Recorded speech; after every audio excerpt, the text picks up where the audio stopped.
Ұят болды, қызым. Ұят болды.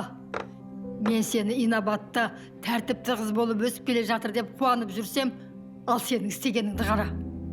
Кеше қандай едің, бүгін қандайсың? Не болып жүресі саған, ә? Әже, ол адам емес. Құлным-ау еді, кім ол адам болмағанда, кім? Әже, ол өзге ғаламшарлық. Олай болса мен де адам емес шығармын, ә? Мен де сондай шығармын онда. Әже, неге маған сенбейсіз? Ол өзге ғаламшарлық. Ол біздің мектебімізді... Менің абыройымды бүкіл мектепке төктің. Енді бәрі айтатын болды ғой. Ана аспазшы апайдың немересі кітапханашы апайды мазақтапты дейді. Апай үйретпейді ме немересіне дейді. Алтынай, мынаны қараш, сендерді желіге салып қойыпты. Бәрі сендерді есіне ауысқан ба деп ойлауда. Ой, масқара, ұят-ай. Енді не істедім, не істедім? Ұят болды ғой, ұят болды. Алтынай, бүгіннен бастап ойынды, телефонды ұмытасың. Ұқтың ба? Тек мектеп, сосын үй. Ешкіммен араласпайсың. Бізбен деме? Енді о жағын көреміз. Алтынай, түс алды ма? Қане, жүр.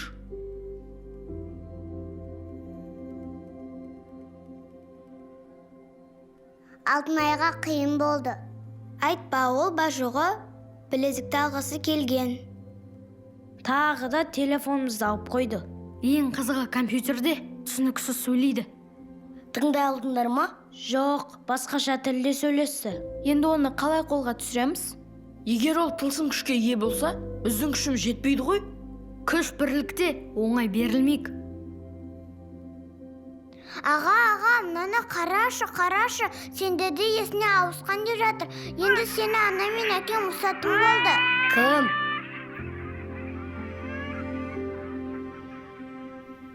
Бұны істеген аяла. Кербес қыз екен білетін, бірақ сондай әрекетке барады деп ойламадым. Енді қайттық. Оны мен өзім сөйлесем. Айттым ғой, осындай болатынын білдім. Бәріне өздерің кінәлісіңдер. Енді не істейміз? Мен бармаймын деп сендерге қанша рет айттым. Мен кінәлі емеспін, өздерің кінәлісіңдер. Өздеріңе де сол керек, ақымақтар. Енді тастанды кітапханаға жоламайсыңдар.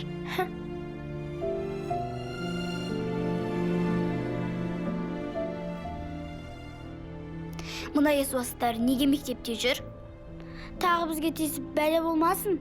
Мұғалімдерге айту керек ау. Бүгін менің ата-анам келіп арыз жазам деп жатқан. Бұл балалар мен бір сыныпта оқып қалыпты ау. Иә. Сәлем достар, домалақбастар. Желіде тренд болып жатқан нағыз қиял қуған ертегіні жіберетін балдармен жақын таныстырам. Міне қарандаршы. Бұл балалар біздің мектепте оқиды. Бізбен бірге. Қалай ойлайсыздар, бұндай балдармен бір мектепте оқу қауіпті ме, әлде қалай? Неге олар кітапханашы апайды қорлады? Соның бәрін алдағы уақытта білетін боласыздар. Сен не деп кеттің? Блогермін деп білгеніңді істейсің ба? Ят болды. Айару мен Жаннұрдың арқасында. Ой достар, неге ренжисіңдер? Сендер қайта танымал болып жатсыңдар, ал мен сендерге көмектесіп жатырмын. Тек бір шартым бар. Маған сұхбат берулерің керек. Мен сұхбат берсем бола ма? Сұхбат беру арманым еді. Сенің арманың таусылмайды екен. Оның несі жаман? Сұхбат берсең танымал боласың. Танымал болсаң жұлдыз боласың. Жұлдыз болсаң бәрі менімен суретке түсетін болады. Сенің басқа шаруан жоқ па? Шаруам болса осы жерде жүрем ба? Ой, сен де бір жақсылық жақпайтын адам екенсің. Егер сұхбат бермесеңдер, адамдар сендер жайлы одан да жаман ойлайтын болады. Сол үшін сұхбат беріп мән-жайды түсіндіріңдер. Ойланып көреміз. Ал қазір басымызды қатырмай баршы сыныпқа. Жарайды, мүмкіндікті жіберіп алмаңдар. Күтемін сендерді. Достар, сұхбат берейік. Сұхбат берсек, апаның қауіпті екенін айтамыз. Сосын бәрі бізге сенетін болады. Ал мен жұлдыз болам.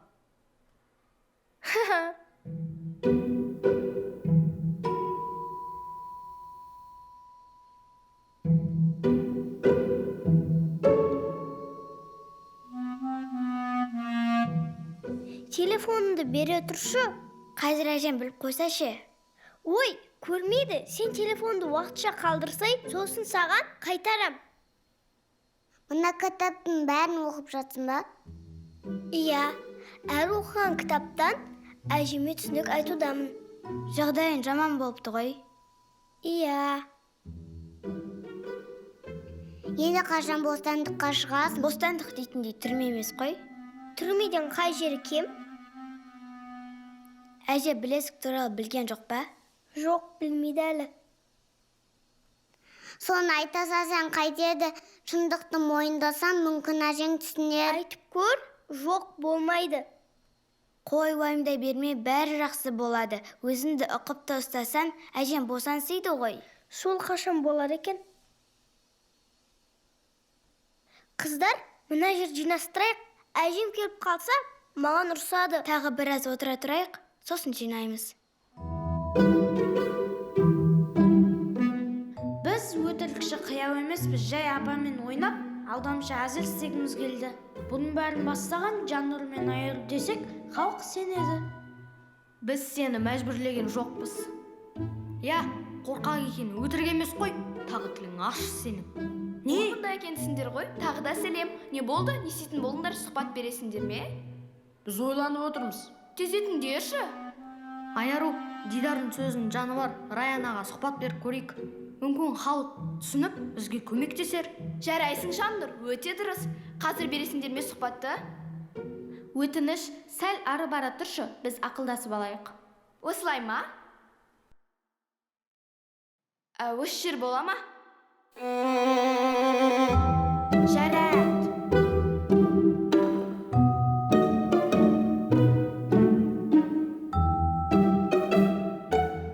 Әңгіме былай. Жерлай. Әзілсіз тыңдандаршы. Достар, біз Раянаға сұхбат беруіміз керек. Және де әңгімеміз бір жерден шықсын. Әсіресе сен. Түсінің бе? Солай болады. Бәріміз бір мақсатты қуып жүрміз ғой. Келістік пе, жарай ма? Иә.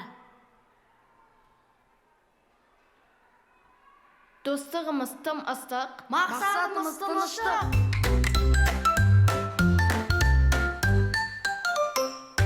Дидар, тоқта. Не болды? Не сен солармен дос болып, тек солар жақтайтын болып кеттің бе?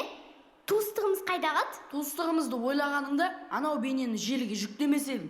Жарайды, мен оны әдестеген жоқпын. Саған зиян тиеді деп ойламадым.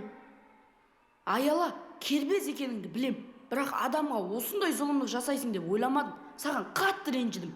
Ең алдымен олармен жақсы танысып, өзіңде араласқаныңда бұлай жасамас едің. Сен тек өзіңді ғана адам санайсың. Бұдан кейін мені мазалама.